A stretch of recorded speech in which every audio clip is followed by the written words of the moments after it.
Oke. Alhamdulillah hari ini setelah 2 pekan yang lalu kita tidak bisa bertatap maya ya karena eh, tanggal merah dan sebagainya. Saya bisa bersamai antum dalam mata kuliah Al-Wasail At-Ta'limiyah atau media pengajaran bahasa Arab untuk 1 semester ke depan. Nah, teman-teman, kalau tidak salah di kelas kita ada 1 mahasiswa dari UNSU ya, kalau tidak salah Pak sudah hadir bersama kita.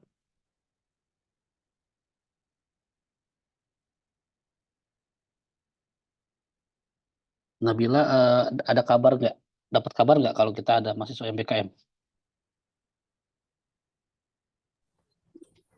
Belum tahu deh Ustadz, PJ-nya Putri. Mungkin Oh Putri Putri ya, oke. Putri udah tahu belum ada mahasiswa MBKM?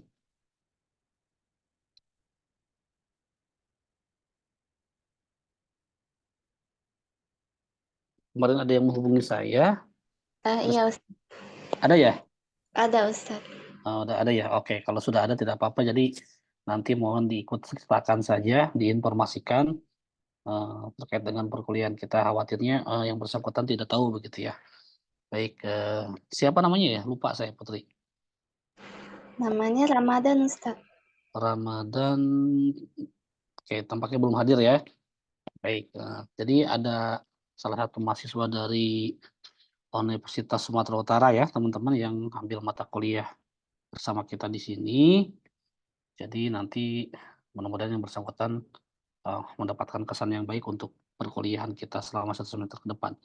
Ya, baik, hari ini saya akan coba menyampaikan ulang terkait dengan rancangan atau rencana perkuliahan 1 semester ke depan yang nanti juga akan saya kombinasikan dengan apa yang akan kita lakukan gitu ya terkait dengan mata kuliah ini. Nah, teman-teman di mata kuliah ini ya, nanti saya akan bagi dua sebenarnya ya. Yang setengah semester pertama itu kita akan berbicara terkait dengan konsep atau teori. Yang kedua nanti kita akan project ya. Project untuk membuat contoh media tertentu sesuai dengan kategorisasi yang sudah saya bagikan. Oke. Ya, yang pertama kenapa harus pakai teori gitu ya? Karena antara media pengajaran atau media pembelajaran dengan hanya sekedar produk gitu ya, itu akan berbeda. Kalau produk, antum misalkan membuat aplikasi terkait dengan ilmu nahwu, itu bisa disebut aplikasi, tetapi belum tentu bisa disebut media pembelajaran ya. Kenapa? Karena media pembelajaran nanti harus disesuaikan dengan kebutuhan materi yang kita ajarkan di kelas mana, gitu ya.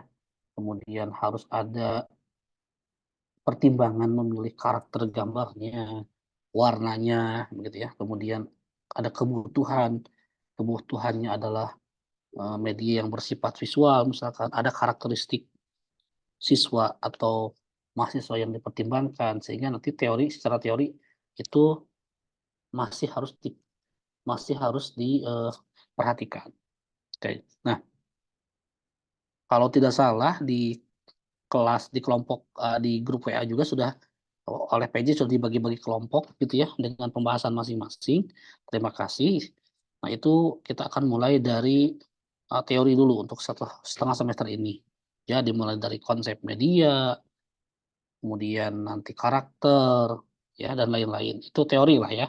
Itu hal yang sifatnya teori. Tetapi teori pun harus dikaitkan dengan nanti kebutuhan di bidang bahasa Arab. Nah, yang akan menjadi fokus pada semester kedua, maaf, pertengahan semester kedua, ya kan di sini nih ada sekitar 13 CPMK ya, 13 CPMK, di mana setengahnya merupakan praktek gitu ya. Jadi, dari CPMK 1 ini, CPMK 1 sampai ke 7 ya, ini nanti teori ya teman-teman ya. Ini teori, Ini teori ya. Oke.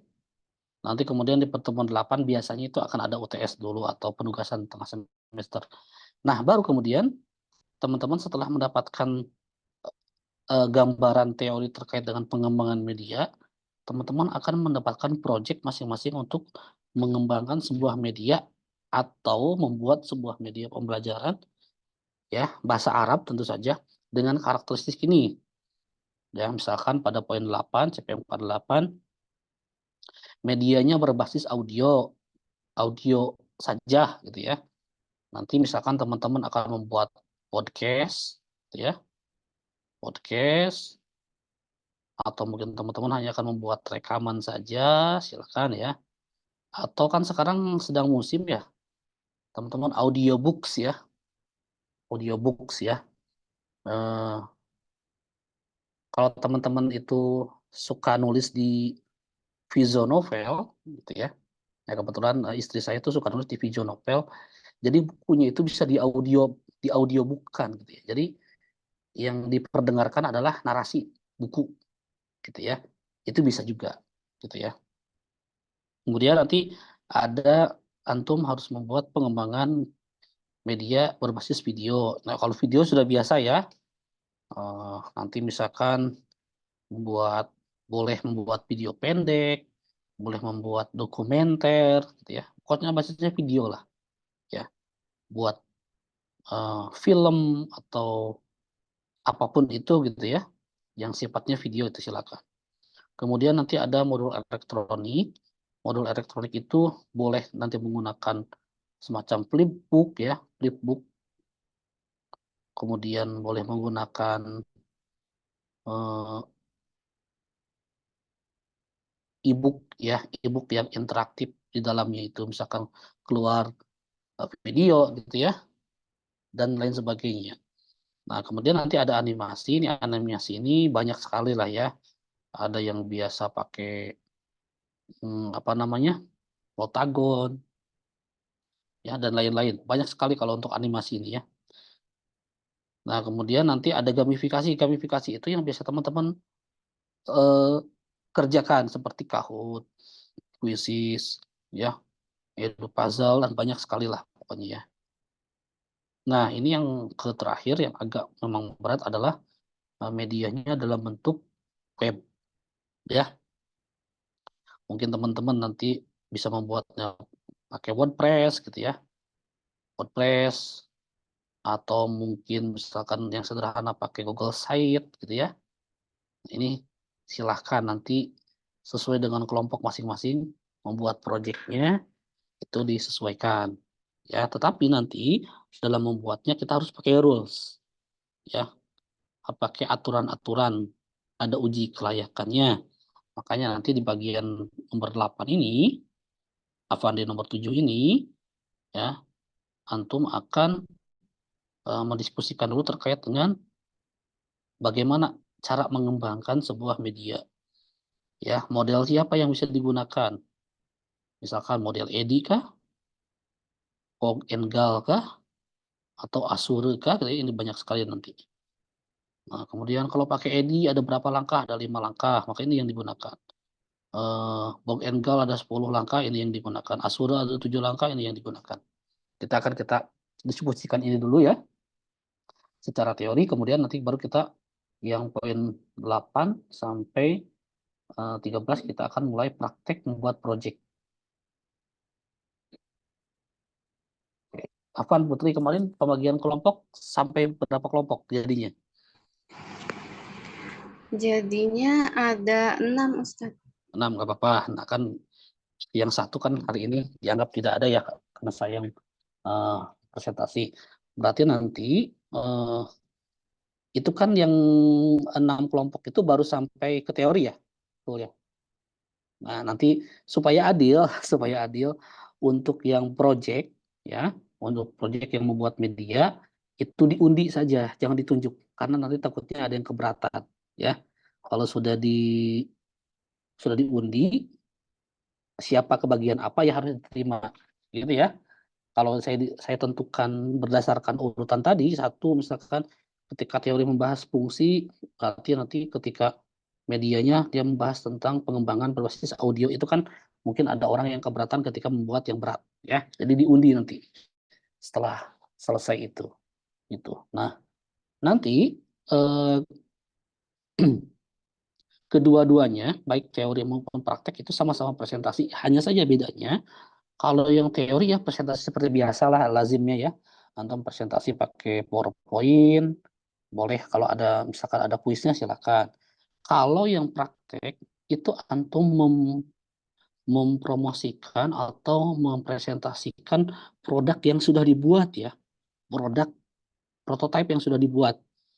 Kemudian bagaimana cara pakainya, apa kelebihannya, apa kekurangannya, kemudian nanti menerima masukan juga dari teman-teman untuk penyempurnaan. Jadi produk ya, produk yang dibuat, bukan hanya sekedar rencana, tapi produk yang dibuat gitu.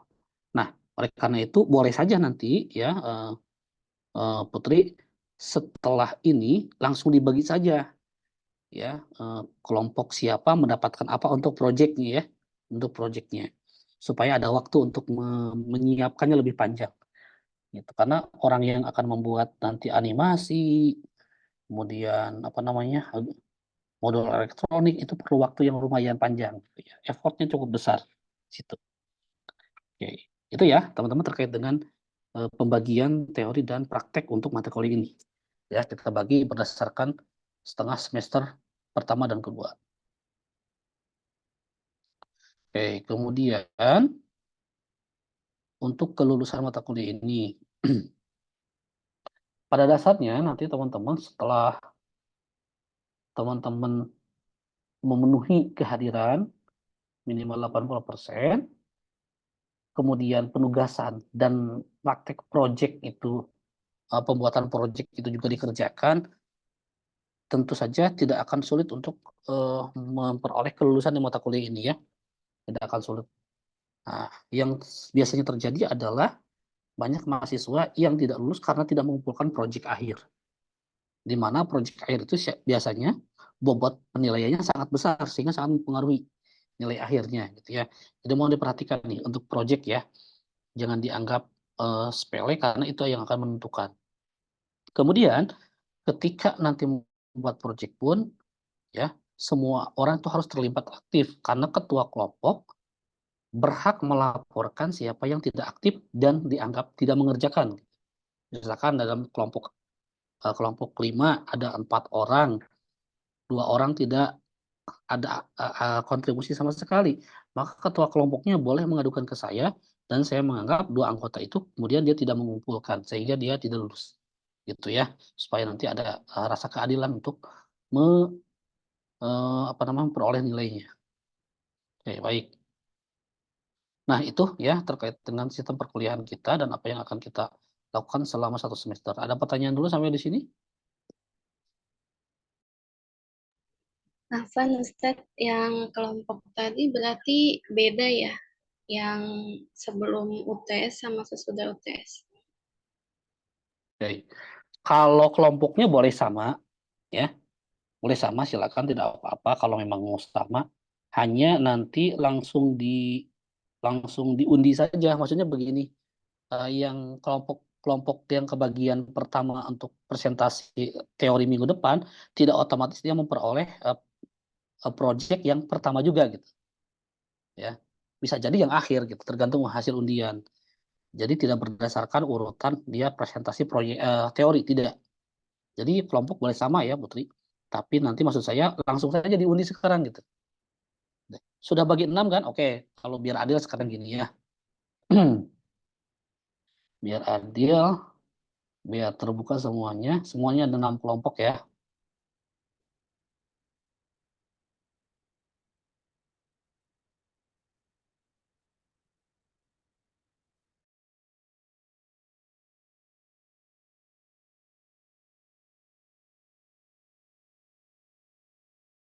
Atau nanti sajalah minggu depan ya. Minggu depan saya coba fasilitasi untuk dibaginya gitu. Saya belum menyiapkan nama-namanya hari ini. Oke, jadi eh, minggu depan akan saya coba undi gitu ya. Kelompok mana yang kebagian project mana. Ya, ini kita bicara proyek ya, proyek medianya nanti belum bukan teori. Kemudian nanti mulai kapan bisa mengerjakan. Gitu. Jadi kelompoknya boleh sama ya, Putri ya, tidak masalah. Tuh. Oke, ada lagi yang lain?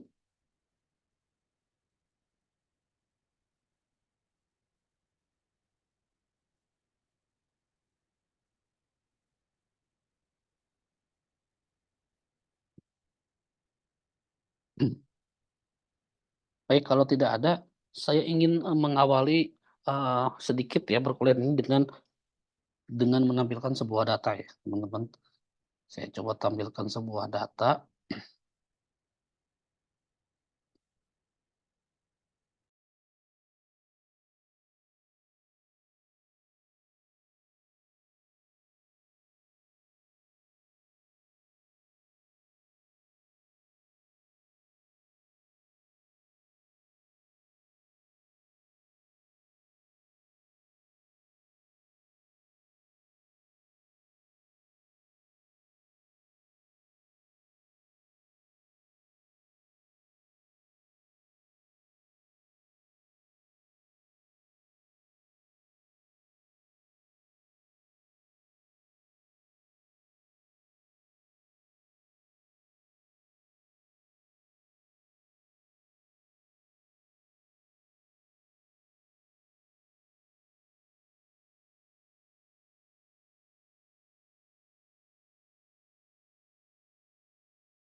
Afwan belum di unmute, Ustaz.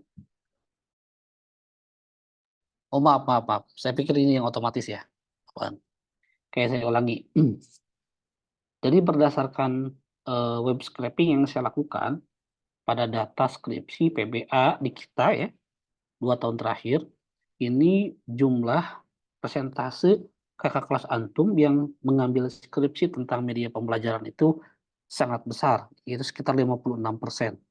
Ya, dari total 106 skripsi yang masuk selama 2 tahun terakhir. Ya, jadi 56%-nya itu membahas tentang media pembelajaran. Ya, mengambil tema media pembelajaran. Tuh. Nah, dari 56% yang mengambil tema ini, ya, nah ini menariknya adalah,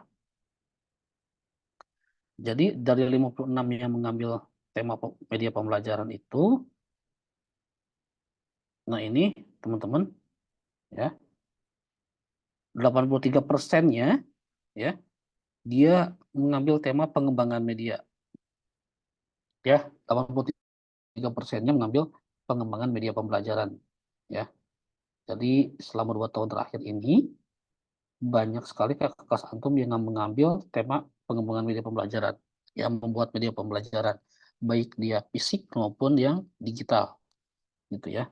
Nah, ini proporsinya sangat besar, ya, tiap tahun bahkan selalu menjadi tema yang paling banyak didiskusikan atau diteliti oleh kakak kelas antum, gitu.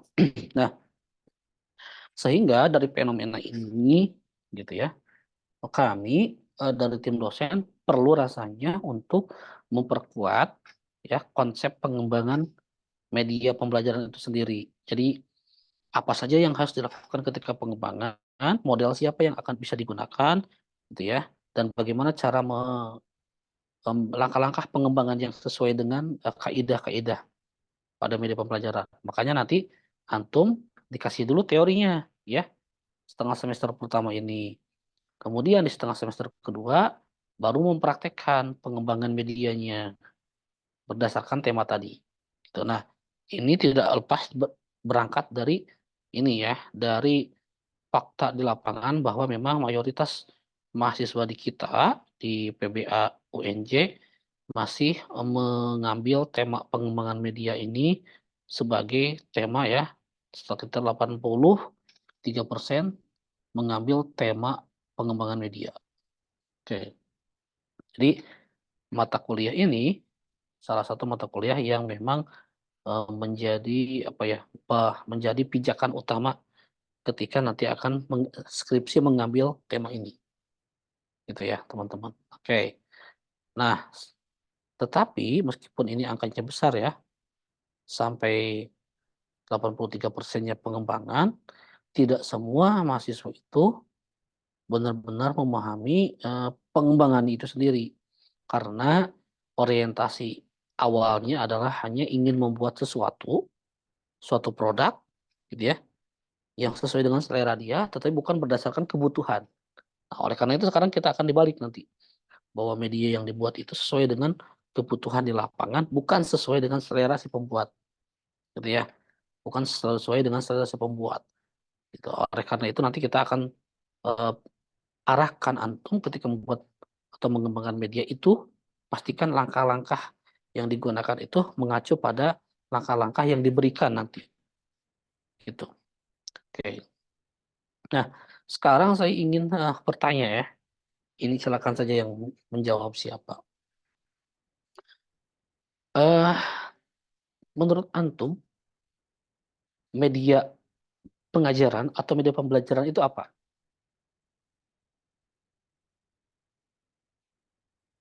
Ayo loh, siapa yang bisa menjawab atau yang akan berpendapat?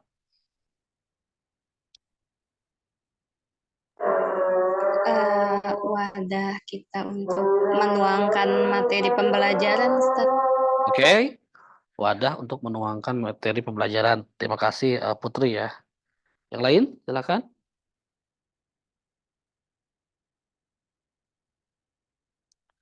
Ayo yang lain. Ini yang ikhwannya kemana? Nggak ada suaranya, nggak ada gambarnya nih.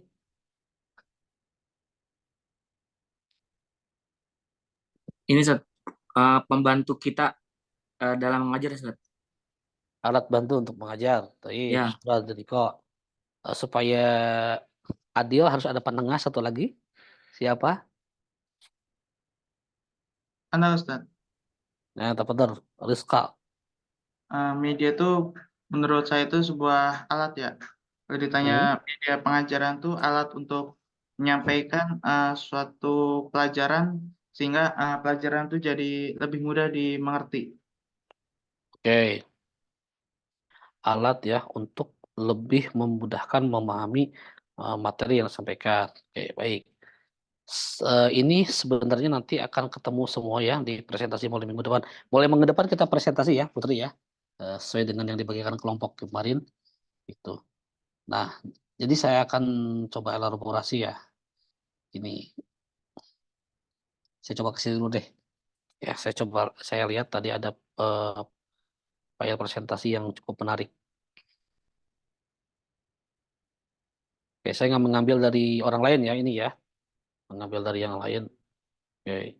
Sebelum ke ta'rif tadi ya, ke ta'rif al-wasail at-ta'limiyah tadi. Oke. Di sini ada satu eh, visualisasi di depan antum gitu ya, terkait dengan persentase keterlibatan panca indera gitu ya dalam mencerna informasi. Oke. Di sini disebutkan ya bahwa 20% 20% manusia itu mengingat ya dari apa yang dia dengar ya, salatsina fil mi'ah mimma ya syahidahu mimma syahadahu, eh, 30% dari yang dia lihat, 50% dari yang dia lihat dan dia dengar dalam waktu bersamaan ya. Ada fi waqti nafsihi, dalam waktu yang bersamaan. Oke. Nah, jadi 20% dari pendengaran, 30% dari penglihatan, 50% itu dari penglihatan plus pendengaran. Oke. Kemudian ada juga visualisasi bahwa manusia itu belajar ya 83% ya,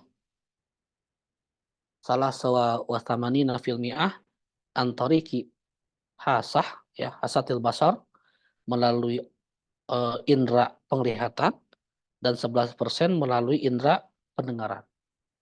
Oke. Nah, kalau kita lihat teman-teman di sini eh, presentasi cara manusia mengingat dan belajar melalui visual, melalui penglihatan itu lebih besar, gitu ya, gitu kan secara umum. Tetapi ternyata ketika digabungkan keduanya itu presentasinya lebih besar. Ya, dari sini kemudian nanti kemudian menjadi dasar bahwa ada loh media ya, ada loh media yang menggabungkan keduanya. Awalnya kan gini, orang itu belajar dari apa yang dia dengarkan. Maka muncullah media radio gitu ya. Oh, ternyata eh, ada selain radio ada juga dia pendengar dari poster, melihat melihat dari poster ya. Gitu ya, poster.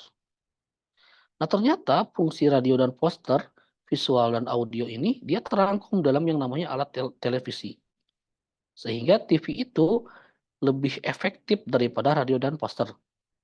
Gitu kan ya. Itu secara hitung-hitungan berdasarkan visualisasi ini.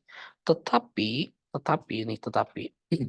ini adalah sesuatu yang sifatnya umum ya. Sedangkan manusia, siswa yang merupakan manusia, setiap manusia itu memiliki keunikan masing-masing. Ada yang gaya belajarnya itu dia lebih efektif berdasarkan mendengarkan, ada yang lebih efektif berdasarkan melihat. Ya, ada orang yang lebih senang mendengarkan podcast daripada melihat video. Ada orang yang lebih senang sebaliknya melihat video daripada podcast. Nah, itu kemudian nanti ketika antum mengembangkan media itu eh, harus sampai mendapatkan data karakteristik siswa yang akan menggunakan ini, dia gaya belajarnya apa, apakah lebih banyak mendengarkan atau melihat, atau bahkan terlibat secara langsung, gitu ya. Jadi oleh karena itu maka nanti dalam tahapan pengembangan media itu nanti ada istilah disebut dengan analisis kebutuhan ya. Analisis kebutuhan itu berdasarkan juga nanti karakteristik si calon penggunanya. Oke, terkait dengan tadi pengertian media pembelajaran, oke, tadi ada yang menyebutkan wadah, materi, ada yang menyebutkan juga alat supaya bisa dipahami gitu ya. Nah, semua jawaban itu ada benarnya ya dan akan lengkap ketika nanti digabungkan. Oke. Maksud saya adalah begini. Media pembelajaran ada yang menafsirkan ya secara bahasa dia itu adalah medium. Medium itu dia pertengahan. Kan kalau antum ke warung steak ditanya kan tingkat kematangannya, ya kan? Bisa kita jawab medium, tengah-tengah gitu ya. Nah, media pun begitu. Dia tengah-tengah karena dia dianggap ada di antara ada di antara guru dan siswa gitu ya, di antara sumber informasi dan penerima informasi, makanya disebut medium tengah-tengah. Nah, kemudian nanti tadi media wadah gitu ya, media wadah untuk menyimpan materi gitu kan. Ah, itu juga benar karena nanti media itu salah satunya juga di antara komponennya ada yang sifatnya fisik gitu ya, ada yang alat, ada yang perangkat gitu ya, ada juga yang benda gitu. Nah, semuanya itu nanti terangkum ditempatkan dalam satu wadah. Nah, terkait dengan tadi yang dikatakan oleh Juniko bahwa media itu alat untuk memudah pemahaman. Nanti kita bicara lagi tentang fungsi. Fungsi media itu ada fungsi kognitif, ada fungsi afeksi, gitu ya, ada fungsi kompensatoris, gitu ya. Nah, semua itu nanti terkait dengan fungsi media, gitu ya. Nah, tapi yang perlu diingat oleh antum adalah begini. Ada yang disebut dengan alat bantu ya, alat bantu ngajar, ada yang disebut media pembelajaran ya, ada yang disebut dengan media. Ini antara keduanya tidak sama meskipun mirip-mirip. Oke, saya berikan ilustrasi begini. Tolong dibantu jawab ya. Saya sedang mengajar bahasa Arab.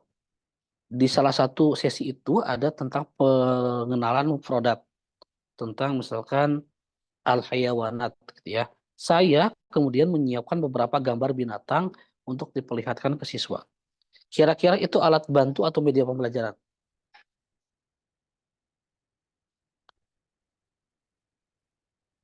Ayo, alat bantu atau media pembelajaran? Alat bantu. Alat bantu. Kenapa alat bantu?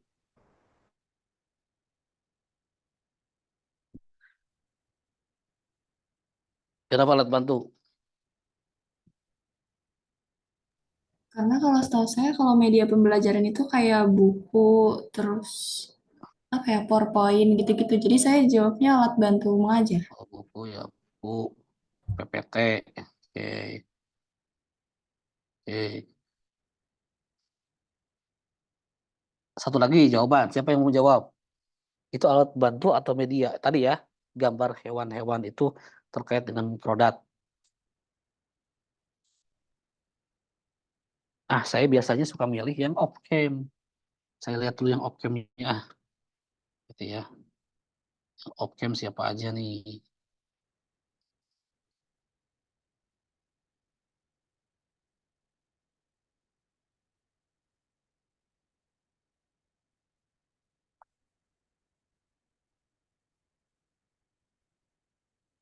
Nah, ini dia. Hamam, Hamam, Hamam.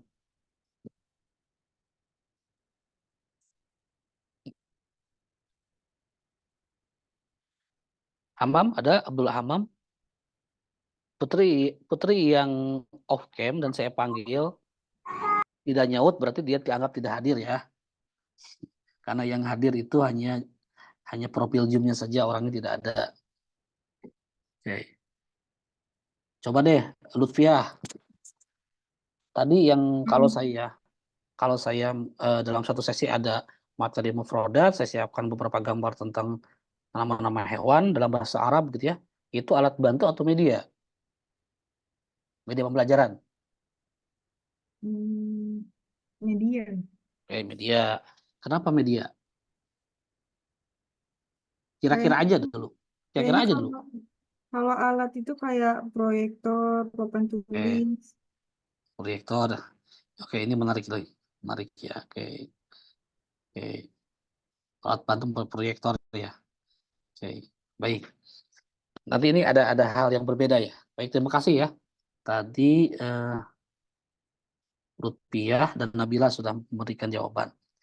Oke, dalam konteks tadi saya menyiapkan beberapa gambar tentang al-hayawanat gitu ya. Karena ada takdim al-mufradat, itu betul alat bantu ya, Nabila. Ya, karena alat bantu itu sekali pakai sudah selesai. Ya, misalkan nih, saya mengajarkan bahasa Arab. Ada satu sesi tentang mufradat.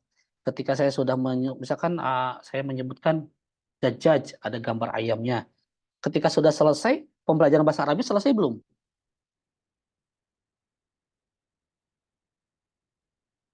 Sudah, karena materinya sudah selesai dibahas.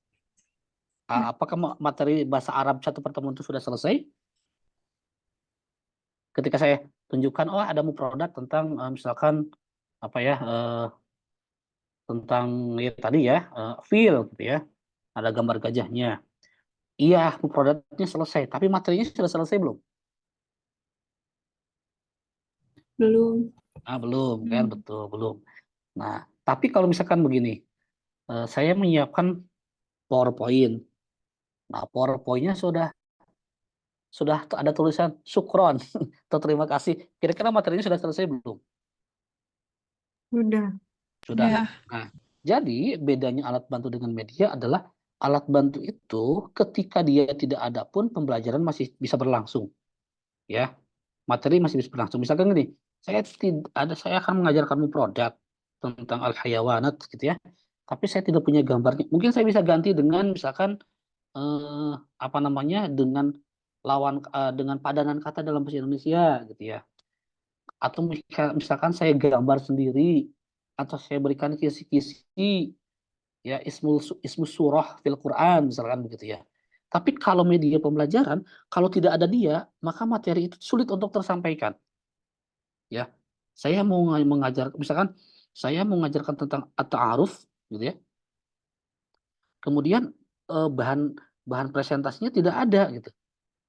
Ya, dan kalau tidak pakai bahan presentasi, sulit untuk dicapai karena ada audio di sana. Gitu. Maka ketiadaan si PPT itu kemungkinan besar akan meniadakan juga pembelajaran. Itu media. Dia media dengan alat bantu. Kalau alat bantu itu porsi keterlibatannya kecil. Tapi kalau media itu sampai akhir dia digunakan. Nah, itu bedanya ya. Nah, tadi yang menarik yang dikatakan Lutfiah bahwa alat bantu itu proyektor. Jadi ada dua kubu yang berseberangan ya, teman-teman, terkait dengan ta'arif media ini. Ada yang mengatakan bahwa media itu segala sesuatu yang dipakai untuk eh, menyampaikan materi pembelajaran, ya, gitu ya. Tapi di kubu lain ada yang mengatakan segala sesuatu, gitu ya, yang menyampaikan itu belum tentu jadi media kalau dia tidak dilengkapi oleh eh, fungsi softwarenya. Misalkan gini, proyektor, gitu ya, itu bukan media pembelajaran, tapi alat bantu. Kenapa? Kalau proyektor tidak menampilkan PPT, tidak akan jadi media kan gitu ya. Nah, sehingga ada yang mengatakan bahwa proyektor itu, media pembelajaran itu adalah gabungan antara software dan hardware. Kalau hanya hardware saja, itu hanya alat bantu. Proyektor bukan media, tapi alat bantu. Gitu ya. Tetapi ada yang mengatakan, oh tidak, proyektor juga alat bantu. Kalau misalkan, kayak tadi ya, saya mau menyampaikan bahwa al-adawat, misalkan dakhil al-fasal gitu ya, alat-alat yang ada di kelas, atau temanya misalkan fil fasli, kemudian ada proyektor menggantung, kita tunjukkan bahwa itu ada proyektor, maka itu sebagai media fungsinya. Tetapi kalau proyektor itu ingin menampilkan media tentang ta'aruf, tidak ada laptopnya, itu tidak bisa sebagai media atau alat bantu, dia hanya sebagai ya alat biasa saja. Nah, oleh karena itu nanti kesimpulannya adalah media pembelajaran itu ya dia adalah segala sesuatu yang digunakan untuk menyampaikan materi dari guru kepada siswa yang keterlibatannya ya dilibatkan dari awal sampai akhir, tidak hanya sekali selesai, gitu ya. Itu media. Kalau alat bantu tadi sekali ditampilkan udah selesai, perannya hanya di situ saja. Sehingga nanti antum membuat media itu jangan pembelajaran 2 jam tapi digunakan hanya hanya 5 menit selesai, tapi harus digunakan sampai akhir. Satu materi itu digunakan. Itu baru disebut media. Nah, itu gambarannya dari saya ya, terkait dengan konsep media itu sendiri. Kayak ada pertanyaan di sini, silakan.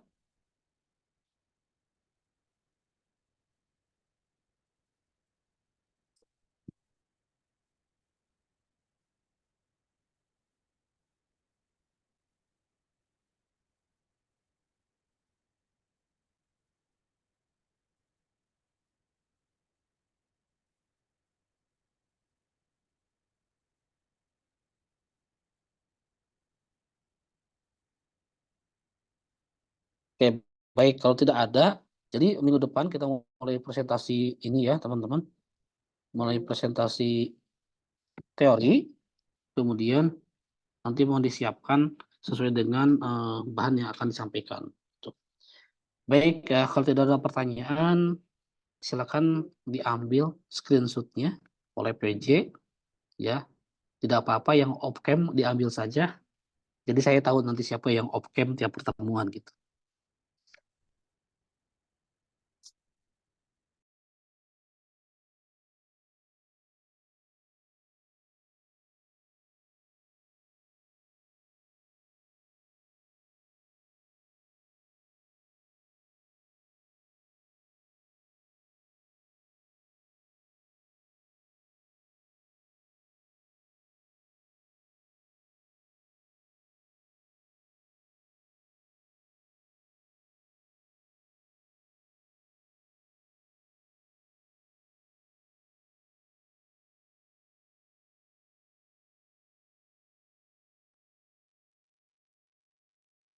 Sudah, Putri?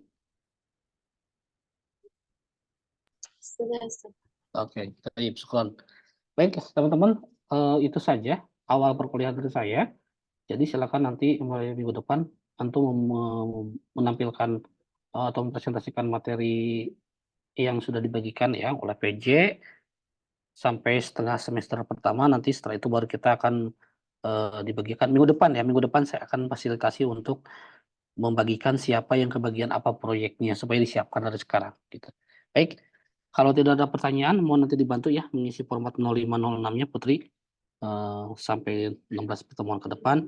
Kita jumpa lagi minggu depan untuk kelompok yang akan pertama tampil, mohon dipersiapkan dengan sebaik mungkin. Baik, syukran bihudurikum. Assalamualaikum warahmatullahi wabarakatuh. Waalaikumsalam. Assalamualaikum warahmatullahi Ustaz. wabarakatuh. Waalaikumsalam.